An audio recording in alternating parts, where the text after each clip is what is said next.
গুরুত্বপূর্ণ আলোচনা করেছেন জাতির খ্যাতি সম্পন্ন মুফাসসির কোরআন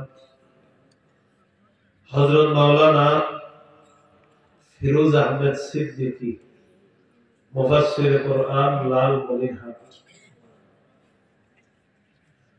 উপস্থিত হযরত উলামায়ে কেরাম। তাহলে ব্যক্তিগত জীবনে মনে করলেন আপনিও মানলাম আমিও মানলাম, আল্লাহকে স্বীকার করলাম। এখন পারিবারিক জীবনে আপনার আমার রবকে সত্যি বলতেছেন? আল্লাহ সত্যি বলতেছেন তো? ব্যক্তি সন্দেহ আছে? পারিবারিক জীবনে যদি আল্লাহকে আল্লাহ বলে স্বীকার করে, তাহলে আপনার কাছে একটা প্রশ্ন রইল আমার, যদি আল্লাহকে আল্লাহ বলে স্বীকার করেন, আপনার মেয়ে পর্দা করে না, আপনার বিবি পর্দা করে না, আপনার ছেলে নামাজ পড়ে না, আপনার সুদ খান, আপনার পরিবারের মধ্যে সুদের টাকা ঢুকতেছে, তাহলে বলেন যে পারিবারিক জীবনে আল্লাহ কারে স্বীকার করলেন? ধরা খাইছেন না? ধরা খাইছেন না? তো হুজুর এতক্ষণ বলা কইছেন, এখন তো যেতেছে আমরা অন্য উল্টা দিকে যেতেছে। কথা কয় না, কথা কয় না। এখন বলেন ব্যক্তিগত জীবনে আল্লাহকে আল্লাহ বলে স্বীকার করলেন, এখন পারিবারিক জীবনে আল্লাহকে আল্লাহ বলে মানতে হবে না?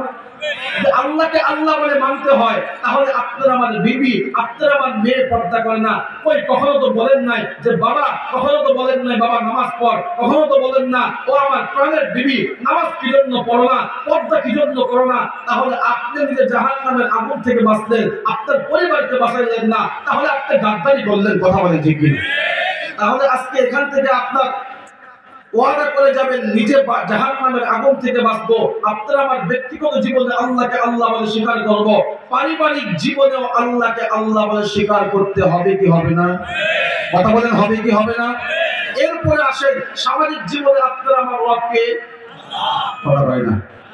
সামাজিক জীবনে যদি আপনার আমার রব আল্লাহ হয়, তাহলে সমাজের মধ্যে কোন মেয়ে যদি রাস্তায় বেপরদায় চলাফেরা করে, কোন যুবক যদি ওই মেয়ের দিকে একবার তাকায়, ওই মেয়ের সহ্য না হয় বাড়ির মধ্যে বলে দেয়, যা বলে আব্বা আমার সঙ্গে ইফতিজিং করছে, ওই লোক বেচারা বেটা সঙ্গে সঙ্গে থানার মধ্যে যায় মামলা করে দেয়। কি মামলা দেয়?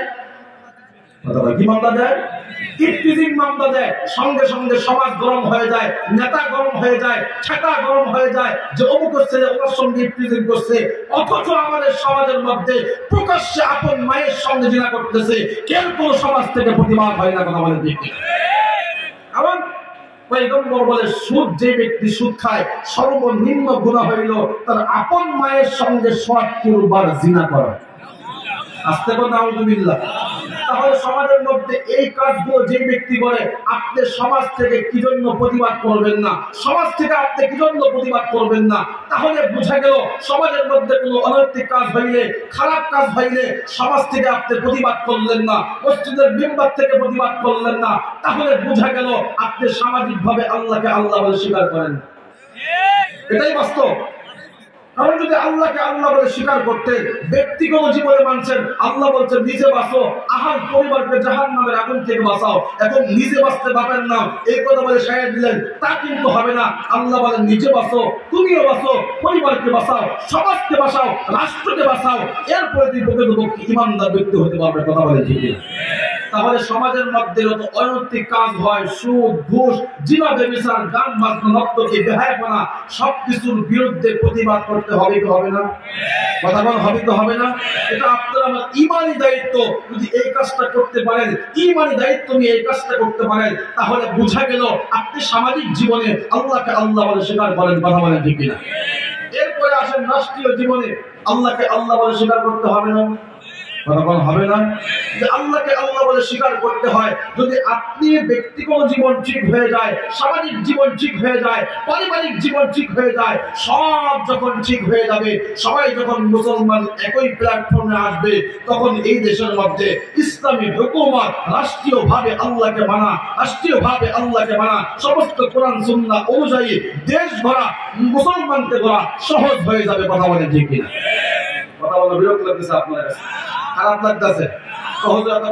কথা কইছেন, দুই একটা কথা তো মন নষ্ট করে দিচ্ছেন। আরে ভাই না, আমার ওয়াজ এরকমই। মনে করছেন যে খালি শরীর করি, কণ্ঠে বয়ান করি, না না, আমার ওয়াজের আগে পিছে দুই একটা এরকম থাকে কথা। সমস্যা আছে? সমস্যা আছে? আল্লাহ কবুল করার সকলে বলে আমিন। পাঁচ জাসমু মুহতারাম, অনেকে আসছেন